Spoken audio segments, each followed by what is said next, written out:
হাহা, শেষ, আমি শেষ।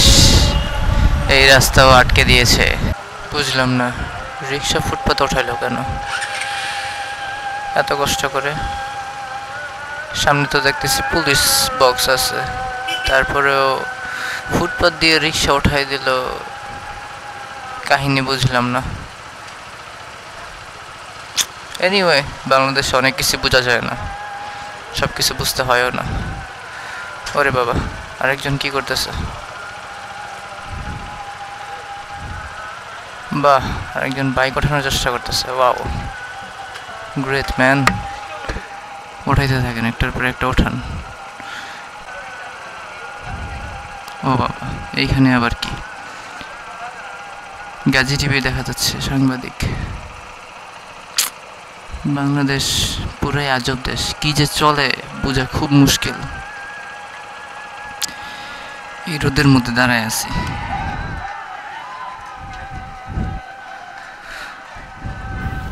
আচ্ছা আচ্ছা, এই তাহলে ঘটনা। কোঠা আন্দোলন চলতেছে। রাস্তা বন্ধ করে কোনো আন্দোলন করা আসলে উচিত না, কিন্তু আমাদের দেশ এমন একটা দেশ যেখানে শান্তিপূর্ণভাবে কোনো আন্দোলন অথবা রাষ্ট্রের কাছে কোনো দাবি রাখলে সেটা কারো চোখেই পড়ে না, কারো গায়েই লাগে না। যার কারণে আমাদের দেশের জন্য রাস্তা বন্ধ করে আন্দোলন করাটাই যুক্তিযুক্ত মনে হয় সবার কাছে।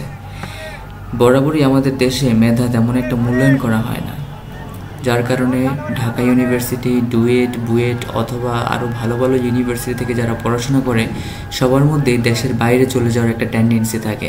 কারণ বাংলাদেশে তাদের এত কষ্ট করে পড়াশোনার মূল্যায়নটা যখন পায় না, তখন সবাই দেশের বাইরে চলে যেতে চায়।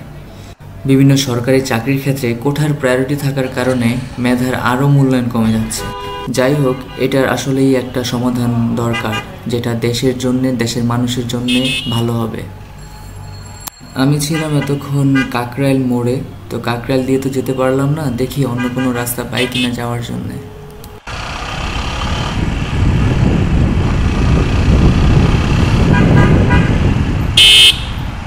কোঠা আন্দোলনের জন্য ঢাকা শহরের সব রাস্তা প্রায় অচল। দুই দিক দিয়ে ঘুরে এখন বেইলি রোড দিয়ে ঢোকার চেষ্টা করছি। আল্লাহ ভালো জানে এদিক দিয়ে ছুটতে পারি কিনা। খুব ঝামেলায় পড়ে গেলাম। ও গড, এই বেইলি রোডের এই মাথায় তো সবসময় আন্দোলন চলতে থাকে। ফর্চুনেটলি পেয়ে গেলাম ফাঁকা। কোঠা আন্দোলন যতদিন পর্যন্ত চলবে ততদিন পর্যন্ত বাহিরে বের না হওয়াই ভালো, ঢাকায় বিশেষ করে যারা থাকছেন। কারণ কখন কোথায় কোন রাস্তায় আটকে যাবেন তার কোনো ঠিক নাই, এবং একটা রাস্তা আটকালে সেই রাস্তা আটকানোর প্রভাব কিন্তু আরও 10টা রাস্তায় গিয়ে পড়ে। কারণ জ্যাম লেগে গেলে সব দিকেই জ্যাম লেগে যায়। This is the thing. So বের হওয়ার আগে যথেষ্ট পরিমাণে সময় নিয়ে বের হবেন। পাশাপাশি গুগল ম্যাপে একটু চেক করে দেখে বের হবেন আপনার গন্তব্যের ওই দিকটাতে কোনো প্রবলেম আছে কিনা। So that will be convenient for you, I think. Gulistan flyover পর্যন্ত কোনো ধরনের ঝামেলা না পেলেই হলো, আলহামদুলিল্লাহ। তাহলে ফ্লাইওভারে উঠে গেলে ওই দিক দিয়ে আর প্রবলেম হবে না, আই থিঙ্ক। হাহা, শেষ, আমি শেষ। এই রাস্তাও আটকে দিয়েছে। এখন কোথায় যাব, কোন দিকে যাব, কিভাবে যাব, আই ডোন্ট নো।